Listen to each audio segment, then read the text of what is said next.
Sunday, April 5th, third episode. I'm calling these episodes now. What I tell you guys, Michigan, UConn. First and foremost, go blue. Belt to ass. I can't say enough. What a team, man. What a team. Now we're 7.5 point favorites. I can see this line going up to 9.5 by Monday. That's aggressive. Maybe 8.5. Either way, I'm not touching it, man. It's already going to be nerve-wracking for me. I can't do it. But we knew it. We knew it. It was always Michigan and UConn. Michigan taking it home. So, hell of a day yesterday. Today is baseball and basketball. A little bit of NBA. I don't know if I'm going to touch it or not. I'm going to go through these fast today. Looks like there's a bug on the MLB API. It has the first game starting at 1:10 for the Cubs and Guardians, and the second game starts 5 minutes later. So that's obviously a bug in the API, the MLB API that we use. Hopefully they fix it sometime in the next, what we got, like an hour. There's some good matchups today. This is when we start seeing some pitcher batting regression, like I was talking about at the beginning of the year. This is obviously it's not as huge because this is the pitcher's maybe second start, or still their first. I don't know, but most of the time it's either their second or third start this early in the season. But you can still find those spots, those regression spots. And then for batting, of course, this is the eighth, ninth game of the year. This is when you start seeing, okay, is this team for real? Are they fake? Are they going to start moving closer to where they deserve to be? Are they due for a huge game, like an 8 or 9 run game? So we have a few spots today for that. Let me explain what I'm looking at specifically. I'm looking at ERA minus xFIP. What that is as simple as I can put it is ERA is what actually happened, the earned run average. xFIP is what should have happened. That's as simple as I can put it. An analogy is like a poker player who's been running hot or cold. ERA is their chip stack. Okay, xFIP is their actual skill level. Eventually, the chip stack catches up to their actual skill level. That's the best. If you don't know poker, then sorry, that's a bad analogy, but that's the best analogy I can give you. A negative number, when you do ERA minus xFIP, a negative number means the pitcher's been getting away with it, and you expect him to give up runs in the next outing. A positive ERA minus xFIP would be the pitcher's been getting burned by just bad luck, unfriendly pitcher parks, fielding has been terrible. So you expect the ERA to come back down to their actual skill level. And we're going to see some of that today, and obviously we're going to see a lot of it as the season progresses. But there's a couple today. First game I'm looking at is Milwaukee and Kansas City. Let me scroll down here. Where are they at? Is that a later game? I'm already on Sunday. Where the hell is it?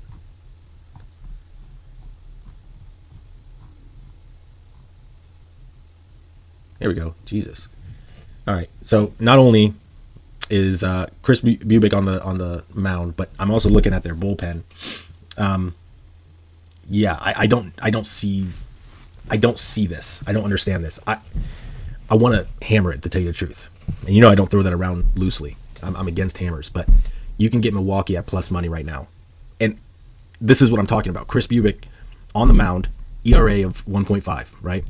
But an xFIP of 5.09. Okay, that's the single biggest negative regression pitcher today. Meaning his ERA is X 1.5, his xFIP is 5.09. So what should have happened? 13.6 walk rate and .334. He's batting 334. His team, the batters against him, are batting 334 on the xWOBA. That's the expected WOBA. Milwaukee's batting is hot, and I don't think that's luck either. They're genuinely smashing it. Kyle Harrison pitching really well, 1.8 ERA, 1.05 xFIP. He's actually pitching elite right now. And again, that's only one start, but the underlying numbers support the dominance that he's had in that one start. So again, I think people are going to look at this as one of those trappy lines where you got a hot team like Milwaukee, a team that's expected to make it deep in the series, come playoff time, and then you got a team like Kansas City. But what I think is people are looking at just the ERA of Chris Bubic of his last time out, and they're not even considering the fact that it wasn't as great. He was getting bailed out in that first outing. So I am going to take Milwaukee today, and it scares me because of the line. But looking at this underlying data, I really like them. Second one, Cincinnati. I usually don't bet on the Reds. they're not. I think we all know, anybody that watches baseball. Nobody likes the Reds, and for good reason. But this could be a spot for them. We have a game signal here. Rangers bullpen xFIP has risen 0.71 over the last 5 games. That could be good for us. I love Chase Burns on the mound today. Texas leader he's been pitching well in his one start. Good K rate. He's not. I wouldn't consider him a regression candidate right now, but I just love that Chase is on the mound today, and I think this is that year where Chase is gonna. You remember last year he started so hot and then he kind of fell off towards the end of the season. I think this is one of those years where he puts himself in that elite young core of pitchers that are coming up right now in the MLB.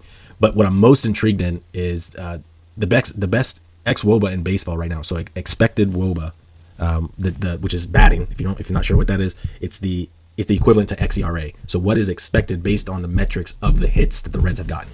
And believe it or not, the Reds are one of the highest in the MLB right now.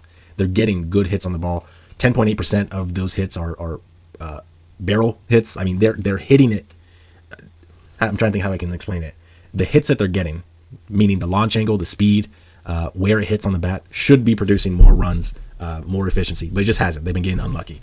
So I think they are the single biggest positive regression candidate for offense today.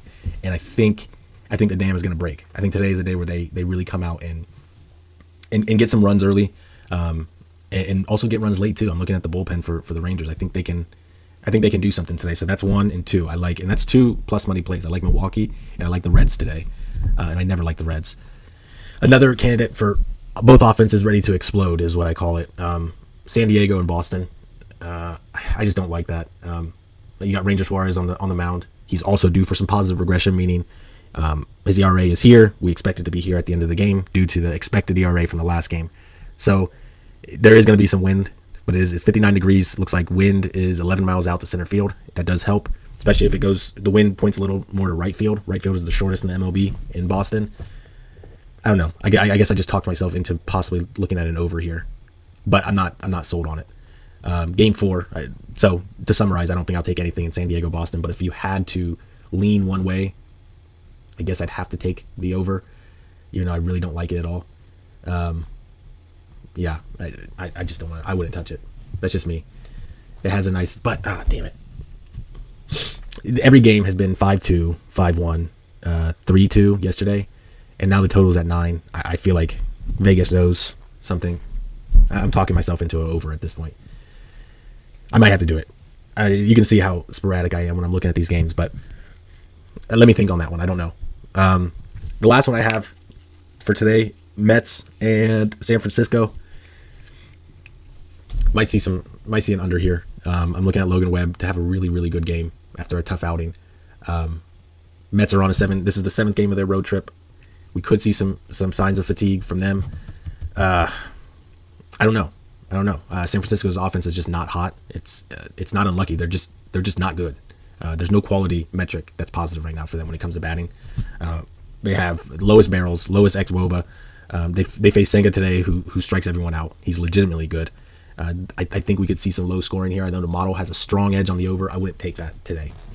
I think what it's looking at is not putting enough emphasis on Webb or Senga's regression positively, especially Logan Webb. 7.36 ERA right now. He had a bad outing and he was unlucky at the same time. This is the Logan Webb on paper right now is not the Logan Webb we're going to see next week or the week after. So I could see I could see this being a low scoring game right here. It's at 7.5.